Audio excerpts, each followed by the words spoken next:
A la muerte del Papa Alejandro V lo sucede el Papa Julio II, conocido como el Papa Guerrero, porque el tipo andaba con armadura, andaba calzado y se cuidaba y tenía esa apariencia soldadesca, pero en realidad el Papa tenía miedo que lo liquiden igual que lo habían liquidado al Papa anterior, que a su vez había sucedido a los Borgia.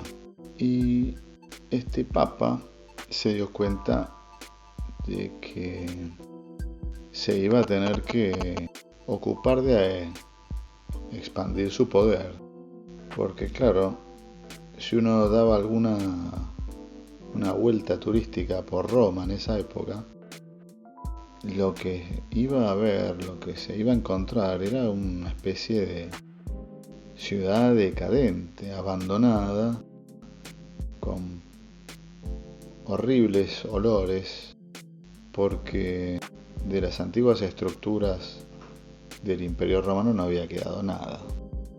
No había buenos caminos, no había acueductos, la provisión de agua era prácticamente manual.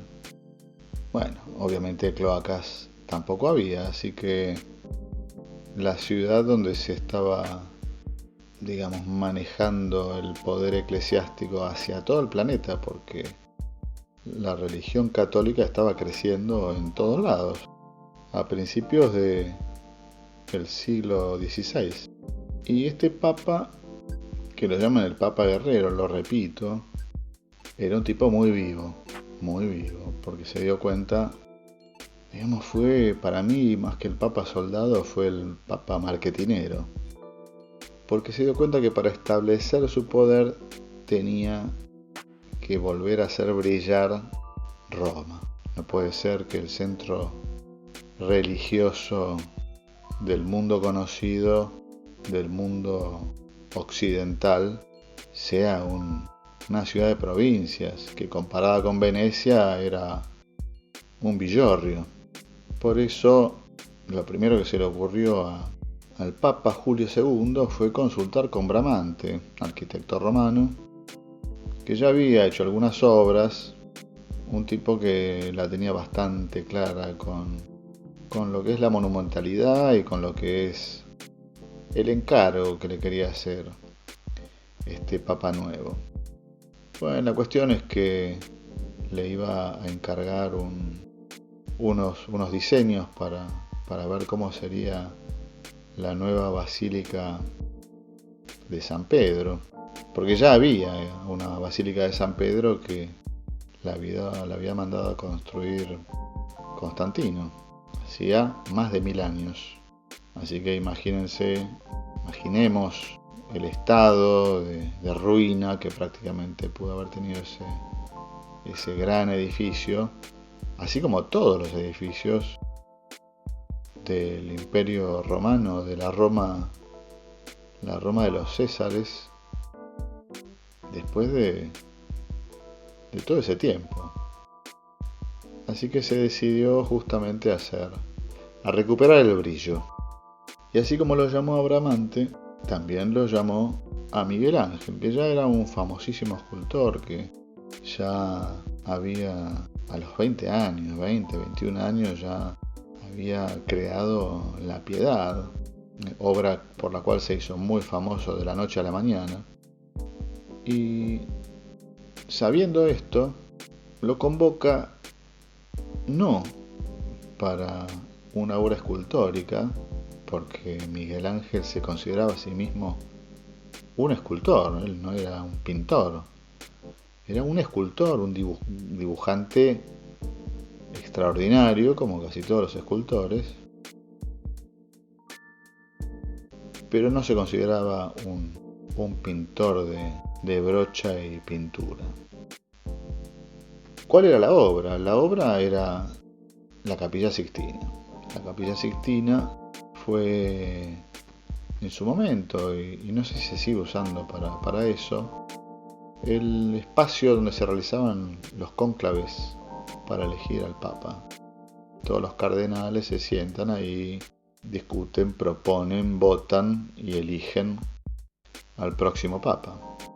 Ese espacio era un espacio que justamente era un remanente de ese complejo eclesiástico vetusto. Y cuando recién elegido prácticamente Julio II lo va a inspeccionar, ve que bueno, era un recinto amplio, muy grande, como de 40 metros de largo por, no sé, 20 de ancho, y con unas decoraciones muy genéricas, no tenían ese punch publicitario que él estaba buscando. La techumbre estaba decorada con un recurso que era bastante común en la época, que era, bueno, tener un cielo azul con estrellas doradas, que estaba muy visto. Él estaba buscando otra cosa, no quería repetir y quería justamente establecer su poder de una manera visualmente contundente. Entonces lo llama a Miguel Ángel y le propone que pinte los cielos rasos, ¿no? A él. Y le digo, bueno, está bien, yo acepto. No es que estaba muy bien pago, ¿no? Se aceptaba porque la paga era bastante generosa. Y Miguel Ángel opta por trabajar con los mejores albañiles de la época, pintores de la época, y se la pasó unos meses haciendo pruebas con, bueno, pigmentos, con lo que le recomendaban estos pintores albañiles. La cuestión es que de los primeros ensayos, las primeras pruebas se caían a pedazos y los sacó a patadas, como era el estilo de Miguel Ángel. Así que tuvo muchos problemas para arrancar la obra. Su lugar de trabajo estaba suspendido a más de 20 y pico metros de altura. Muy complicado en la logística para subir y bajar de esa altura. Pensemos que estamos en el año 1506. Y bueno, el ingenio de Miguel Ángel rindió sus frutos. Armó un sistema de andamios flotantes que los iba corriendo a medida que iba avanzando su obra. La cuestión es que, bueno, él, después de despedir a ese equipo de albañiles, pintores, empezó a trabajar con solamente dos asistentes que le alcanzaban los materiales, le limpiaban los pinceles, ese tipo de asistentes, ¿no?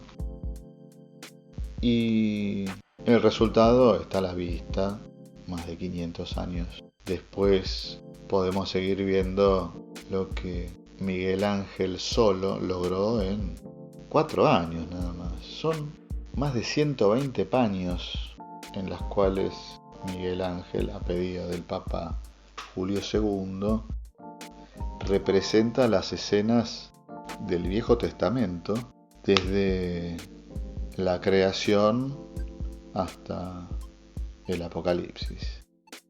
Hubo entre medio un montón de problemas, porque bueno, el Papa necesitaba que eso se termine pronto, ¿viste? Y la cosa iba muy rápido, demasiado rápido, pero para el Papa era lento, como pasa por lo general con todos los encargos.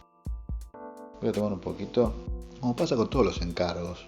Un día el Papa se mandó por las escaleras, subió por los andamios y prepotentemente, tratando de apurar a Miguel Ángel, lo único que logró es que Miguel Ángel le tirara unas maderas desde arriba para sacárselo de encima, porque bueno, no tenía mucha paciencia y aparte ya estaba recontrapodrido, porque ya hacía 3 años y medio que estaba trabajando diariamente, muchísimas horas por día, en una situación, en una posición rarísima, porque parado mirando para arriba y pintando todos los días del año, durante 4 años, durante 16 horas. Apenas paraba para dormir, tan es así que ni se cambiaba de ropa, con tal de terminar lo antes posible. Ya estaba muy cansado del encargo, muy cansado del Papa y bastante repodrido con el tema, porque,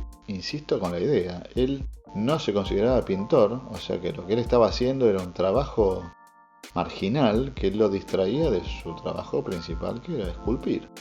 ¿A dónde vamos con esto? Miguel Ángel, solo, con 2 asistentes, pintó en 3 años y medio, un poco más tal vez, no llegaba a 4 años, una de las grandes maravillas del arte de la humanidad.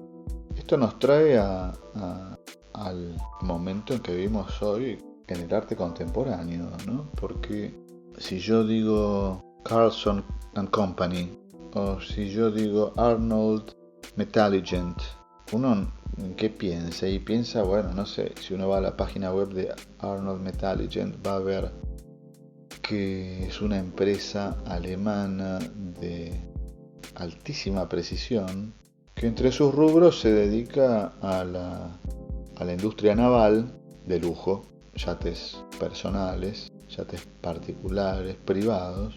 Se dedica a la industria de la construcción y tiene un rubro que llama la atención, que es arte.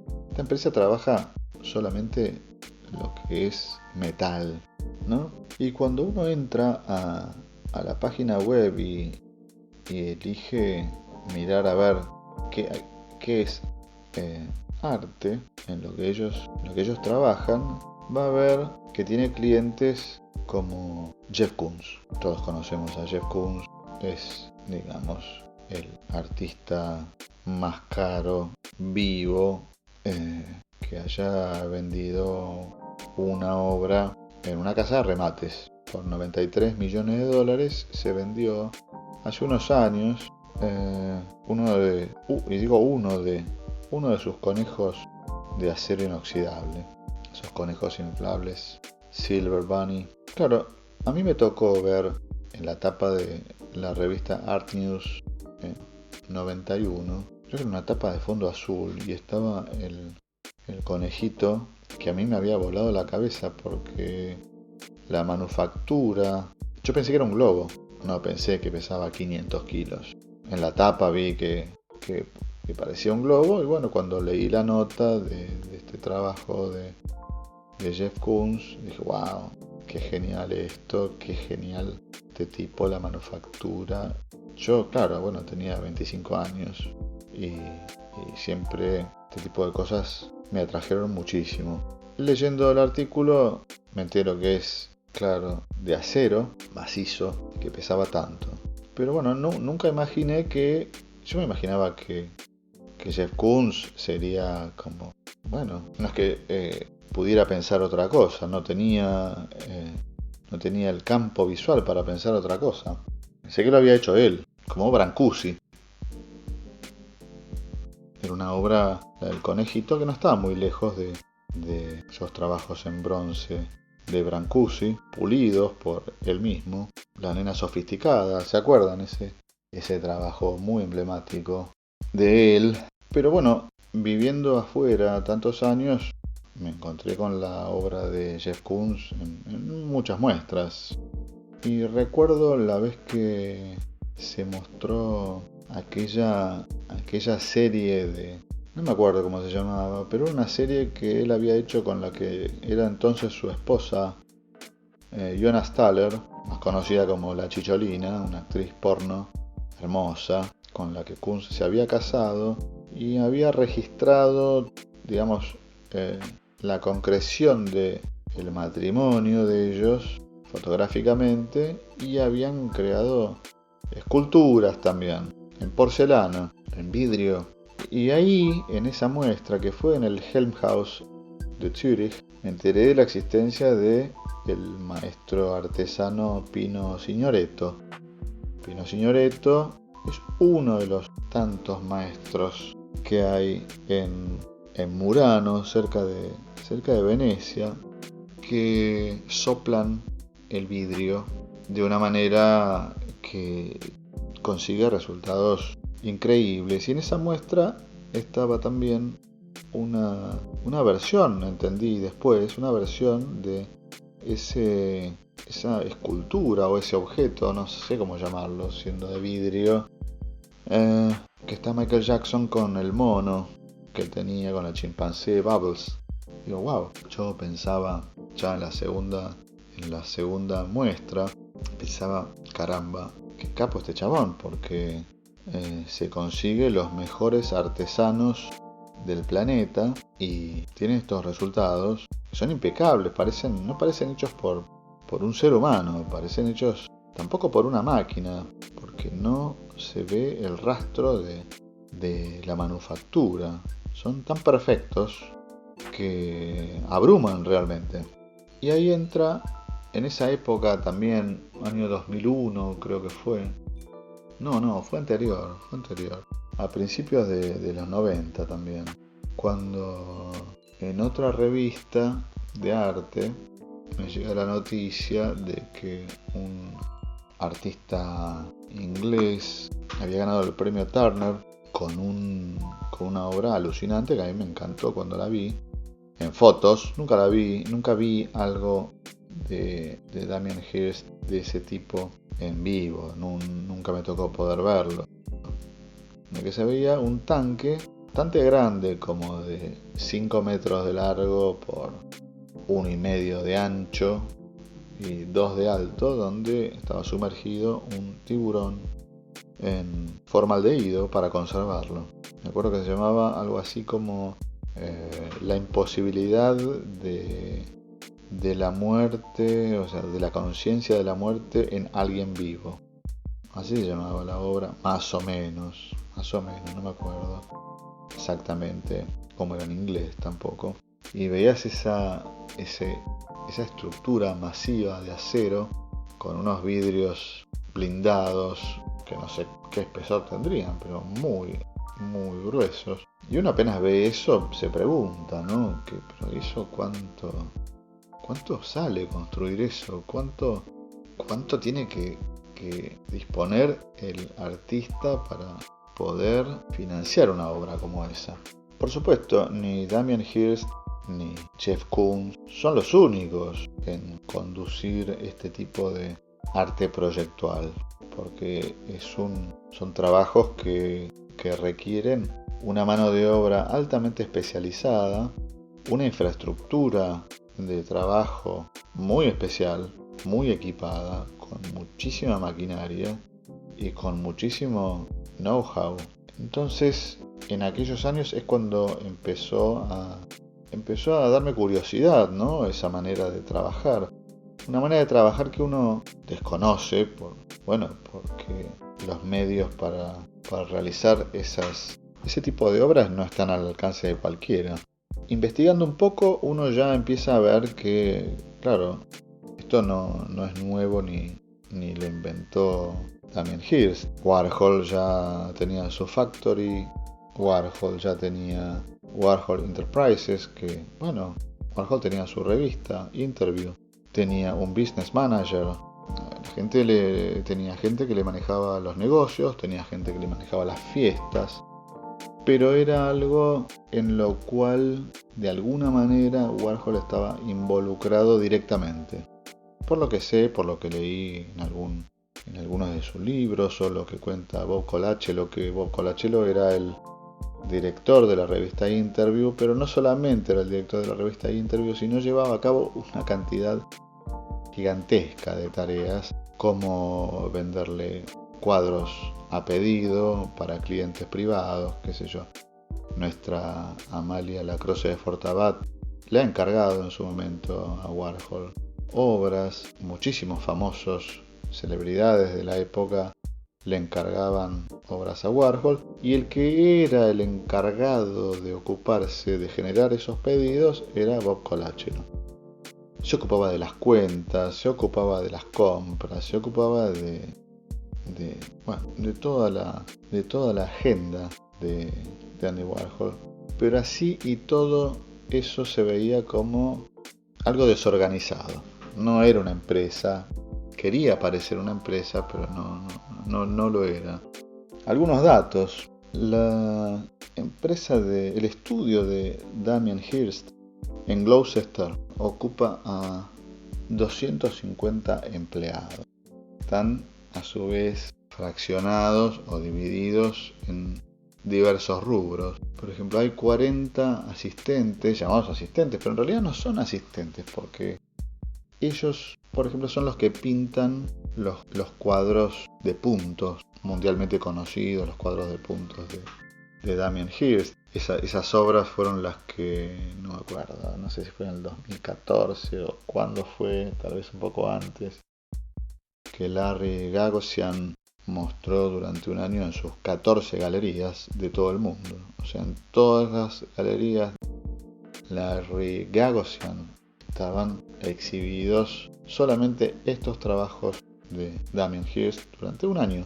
En Hong Kong, en Londres, en Madrid, en París, en Nueva York, que fue una muy interesante movida publicitaria.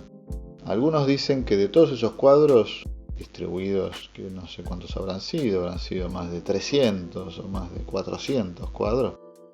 Hay que cubrir todas esas paredes con obra. De todos esos trabajos, Damien Hirst pintó 5. Últimamente dice que pintó 25. Lo cual para mí no está mal en absoluto. Que pinte 5 y que encargue 300 a sus asistentes o a sus artesanos o a sus artistas. Hace un par de años, creo que en 2018, despidió a 50 de esos artistas. Un poco más, tal vez fueron 3 años. 3, tal vez 4 años. Despidió a 50 artistas de su staff porque él necesitaba volver a cazar el pincel y pintar él mismo. Fue en estos años que hizo su serie de cerezos en flor pintados sobre un fondo de cielo celeste fluorescente. A mí me encantan, me gustan mucho esos trabajos. Tendría uno si pudiera comprarlo, pero mucha gente se pregunta, especialmente muchos críticos de arte se preguntan. Creo que durante la pandemia, una periodista de la revista Art Forum le consultaba sobre justamente este tema de la delegación del trabajo artístico. Y Damien Hirst se defendía diciendo, bueno, pero pensemos que un arquitecto diseña un edificio y nadie le reclama que no lo construya él mismo. Bueno, qué sé yo. Es una manera bastante piola de defenderse de ese tipo de cosas.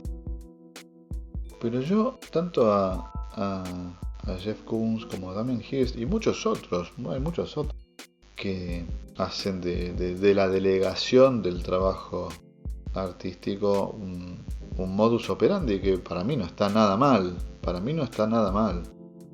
Me hacen acordar también, yo cuando pienso en esto pienso en Fabergé.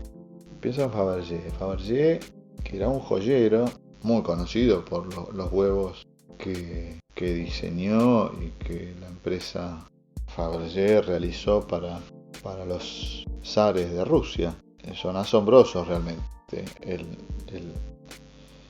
Uno no puede creer que ello haya sido hecho por un ser humano. Y fue hecho por un ser humano. En realidad fue hecho por muchísimos seres humanos. Porque el taller de la joyería Fabergé en el siglo XIX, de 1850 a 1920, creo que todavía hoy sigue funcionando en Lausanne, Fabergé, pero ellos estaban afincados en San Petersburgo, muy cerca de donde estaba la crème de la crème, y tenía empleados a muchísimos artesanos especializados, cada uno en lo suyo. Había artesanos especializados en el corte de gemas, artesanos especializados en el tratamiento de las pinturas de enamel, especializados en todo lo que era la mecánica de los autómatas que muchas veces producía la joyería. Y eran como 5 o 6 divisiones de gente que trabajaba específicamente en una parte de los trabajos, ya sean huevos, o sean colgantes, o sean cadenas, o sean aros. Eran altísimamente especializados. Lo que hacía Carl Fabergé era, bueno, diseñar. Por supuesto era joyero Fabergé, no es que era un mero empresario. Él comenzó, su padre era joyero también. Él comenzó como joyero, trabajando con su padre. Por supuesto diseñaba. Su éxito lo llevó a necesitar de la mano de obra para poder satisfacer la demanda, que en San Petersburgo, que era una ciudad, la ciudad donde residían los zares en invierno y toda la nobleza, imagínate si tenía clientes, le sobraban clientes.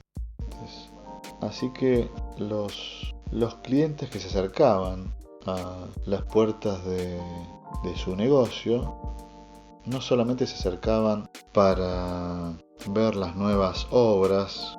Todos los fines de semana, los viernes, Fabergé exponía los nuevos trabajos que se habían realizado durante esa semana, y digamos que era como una especie de espectáculo al que todas las celebridades se veían obligados a tener un poquito de Fabergé. Y como decíamos antes, había especialistas en cada uno de los rubros joyeros, y el especialista jefe de coordinar los trabajos de los huevos de Pascua para el emperador era un tipo que se llamaba Henry Wickstrom. Este hombre se dedicaba a coordinar los trabajos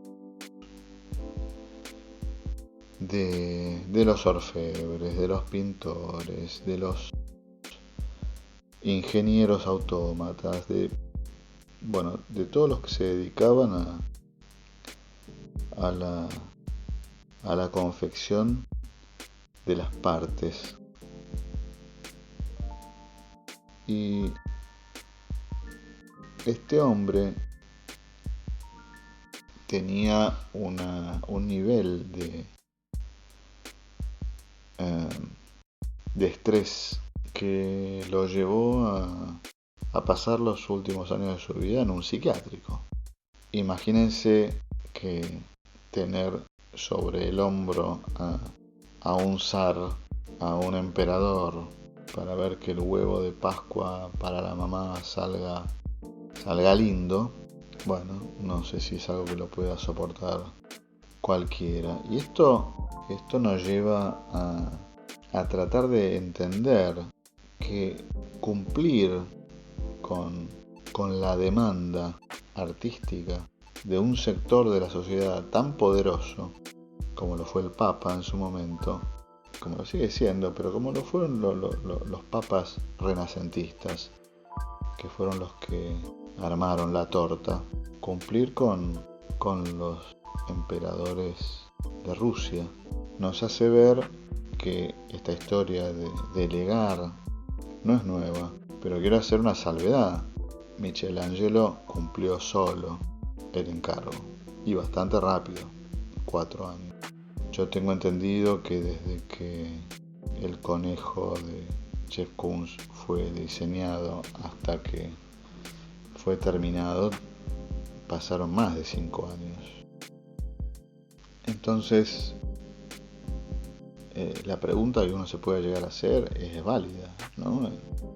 ¿Qué es un artista? ¿Qué es un project manager? ¿Qué es? Bueno, porque hay muchos grises en el medio. Si bien no es una metodología que se emplee, por ejemplo, en Argentina, en nuestro país, hay, por supuesto, un montón de artistas que necesitan tener asistentes para poder cumplir con, no sé si con la demanda, porque en Argentina hay una demanda, es una demanda moderada, ¿no? Uno no escucha cuando anda por ahí que se incluya en las subastas a tal o a cual. pero sí es válido meditar sobre lo que es la manufactura encargada a artesanos o a empresas que hasta en su momento generó ideas de negocios como la que mencionábamos al principio, o no sé si la llegamos a mencionar, pero cuando Claes Oldenburg recibió la aprobación de su proyecto, ¿se acuerdan? Ese sello gigantesco que una empresa petrolera le compró a Oldenburg. Era un sello que decía Free, que es el mismo sello que se usa para la excarcelación de personas condenadas a prisión. Cuando Oldenburg se encontró con todos los desafíos técnicos que significaban la construcción de esa obra gigante, bueno, empezó a trabajar con Carlson & Company, que es una empresa que se dedica a la producción de obras de arte, a tratar de encontrar soluciones para la realización de cosas que no se hicieron antes. Nunca se había hecho algo, una estructura tan grande como esa, que bueno, por supuesto tiene sus complejidades. Es una obra que va a estar a la intemperie, es una obra que tiene una masa determinada de acero y unas terminaciones que deben estar acorde con el carácter institucional de la obra. Y hablando de carácter institucional, el otro día veía una muestra en video, no la vi personalmente, lamentablemente, de Ai Weiwei, una muestra de hace unos años, en la galería de Jeffrey Deitch en California, en el cual bueno, había una instalación que se iba a realizar con unas banquetas de madera que se habían recogido, no sé cuántas eran, pero no sé, 5.000, 6.000 banquetas, las estructuras que arma él, muy lindas. Y había, además de la instalación, una muestra, una serie de trabajos que creo que se llamaba Zodiac o algo así. Y cuando la galería estaba llena de gente, se acercaban los compradores. Entonces se acerca este tipo, muy interesado ya para comprar, para poner el punto rojo en la pared, y pregunta los precios. Y le dice, bueno, que es la versión institucional, cuesta $1.000.000. Si esto te parece muy grande, que medía más o menos 4 por 4 metros, tenés la versión doméstica, que mide 2 por 2, y si no, el pequeño formato que mide 1 por 1. El pequeño formato cuesta $500.000, el formato doméstico cuesta $1.000.000, no me acuerdo realmente ahora los precios, pero iban así en escalerita. Toda esa manera de satisfacer la demanda del mercado, yo creo que es natural.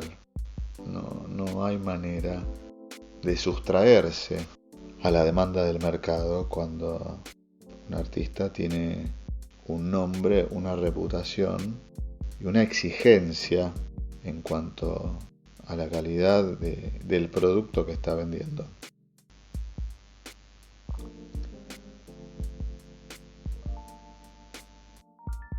Y a la vez relativiza un poco lo que es el valor del arte o la caracterización de lo que es un artista, porque si Miguel Ángel solo en 4 años pintó los frescos de la Capilla Sixtina solo, y eso es, digamos, lo que es un artista clásico, en lo que es el arte contemporáneo sería otra cosa, más bien, más más cercano a lo que era Fabergé, tal vez el artista empresario, el artista manager, que en publicidad también se ve, ¿no? Porque en el mundo publicitario, que creo que del que provienen muchos, por ejemplo Warhol, creo que Damien Hirst también proviene del mundo publicitario. Es muy común que un director de arte haga un par de garabatos en un papel y se los pase a su junior o se los pase a su asistente, y bueno, como es responsable de 3 o 4 o 5 clientes a la vez que necesitan el trabajo para ayer, no le queda otra que delegar. Y para poder hacer eso, detalle muy interesante, a mí me resultó interesante, que es que para poder satisfacer esa demanda hay que hacer concesiones de todo tipo. Concesiones hay que hacer siempre en el mundo del comercio, en el mundo. Y el arte no se escapa a eso. Uno cree, por ejemplo, que los grandes capos de las casas de subastas como Christie's, o como Sotheby's, o como Phillips, están más allá de eso, pero hace poco escuché una anécdota muy interesante, muy sorprendente, que es que en el año 2000, a principios de los 2000, un coleccionista japonés se pone en contacto con el representante en Japón de Sotheby's. Esto lo cuenta Mark Porter, que es el gerente de arte contemporáneo global de Christie's. Y lo cuenta también Brooke Lampley, que ocupa el mismo puesto pero en Sotheby's. Contacta a las dos casas de remates y bueno, no es que era un tipo que no conocía esas casas de remates, era un cliente habitual, era un tipo que compraba y vendía Christie's en Sotheby's asiduamente. La cuestión es que después de que el tipo lo llama a la semana por teléfono a cada uno y les dice: miren, yo todavía sigo sin decidirme, así que el ganador entre ustedes dos va a ser el que en un desafío de piedra, papel y tijera gane. En un desafío de piedra, papel y tijera. Imagínense dos tipos sentados en una mesa, uno frente a otro, dos managers, dos tipos de 35, 40, 50 o 60 años, jugando piedra, papel y tijera porque un millonario japonés dice que no se puede decidir con cuál empresa quiere trabajar. Este fue la edición número 2 del podcast de riesgo. Espero que les haya resultado interesante y seguimos tal vez la semana que viene tomando algo, brindando, y así que acá me despido.